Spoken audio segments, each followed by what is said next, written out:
Hello दोस्तों, नमस्ते, प्रणाम। और आप सब कैसे हैं दोस्तों? कमेंट करके जरूर बताइएगा। आप सभी का स्वागत है कंचन यादव 11/12 ब्लॉग्स चैनल में। आप सब जाइए दोस्तों, सर्च कीजिए और अपना अपना प्यार दुलार आशीर्वाद दीजिए दोस्तों। सपोर्ट कीजिए, हमें भी आगे बढ़ाइए।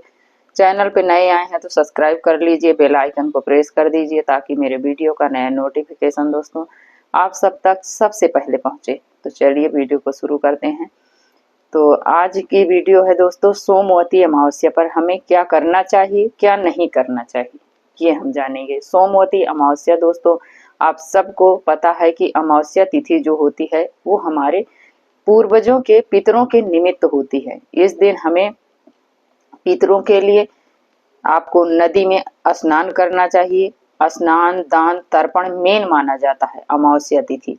तो इस दिन हमें जरूर तर्पण करना चाहिए और दान करना चाहिए, स्नान करना चाहिए।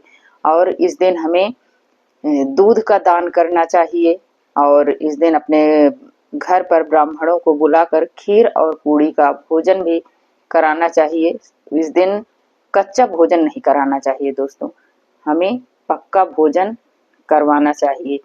तो ये करना चाहिए। और इस दिन पति पत्नी का संग नहीं करना चाहिए दोस्तों। और जो भी आप भोजन ग्रहण करें शुद्ध एवं सात्विक ग्रहण करें। मांस मदिरा का सेवन ना करें, दारू शराब का सेवन ना करें। इस दिन इन सब चीजों से हमें बचना चाहिए। और इस दिन कहते हैं कि जमीन का दान कर सकते हो, लेकिन इस दिन जमीन की जैसे रजिस्ट्री होती है ये सब कार्य नहीं करना चाहिए, गृह प्रवेश नहीं करना चाहिए। जैसे आपको मकान दान करना है तो आप दान कर सकते हो, लेकिन गृह प्रवेश मांगलिक कार्य नहीं करना चाहिए। इस दिन कहते हैं कि बच्चों का होना शुभ माना जाता है, लेकिन इस दिन का गर्भाधान जो होता है वो कहते हैं अच्छा नहीं माना जाता है। तो इस दिन इन सब चीजों का विशेष ध्यान रखना चाहिए दोस्तों। इस दिन हमें पीपल वृक्ष की पूजा करनी चाहिए, तुलसी का पूजन करना चाहिए, समी के पेड़ का पूजन करना चाहिए, शिव जी का पूजन करना चाहिए। ये सब शुभ कार्य हैं। मेन अमावस्या तिथि हो गई, पूर्णिमा हो गई, एकादशी हो गई, ये मेन तिथियां हैं दोस्तों। इस दिन हमें क्या करना चाहिए, क्या नहीं करना चाहिए, इसका हमें विशेष ध्यान देना चाहिए। ध्यान देते हुए ही कार्य करना चाहिए। नहीं तो हमें जब कोई गलत प्रभाव पड़ने लगता है तो हम लोग सोचते हैं कि हमसे तो ऐसी गलती नहीं हुई, फिर ये ऐसे कैसे हो रहा है। नहीं, हमसे जान में अनजान में कभी ना कभी ये गलती हुई है दोस्तों। इसका हमें विशेष ध्यान रखना चाहिए। इस दिन पीपल वृक्ष में जल चढ़ाना चाहिए, पूजन करना चाहिए और दीपक जलाना चाहिए। जितना हो सके इस दिन 5, 7, 11 आपसे जितना बन पड़े उतना आप 108 आप दीपक जलाइए।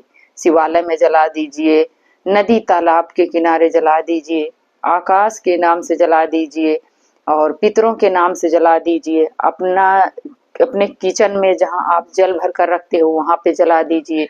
ऐसे ऐसे करके अपने मंदिर में जलाइए, शिवालय में जाके जला दीजिए, तुलसी माँ के पेड़ के नीचे जलाइए, पीपल वृक्ष के नीचे जलाइए, समी के पेड़ के नीचे, बेल के नीचे। ऐसे ऐसे आप करके कम से कम आप 5, 7, 11 दीपक जरूर जला दें। अमावस्या तिथि अपने आप में बहुत प्रभावशाली मानी जाती है दोस्तों। इस दिन हमें ये सब कार्य, दान पुण्य, स्नान, तर्पण, ये कार्य अवश्य करने चाहिए। और इस दिन हमें जितना से जितना हो सके उतना लड़ाई झगड़ा से बचना चाहिए।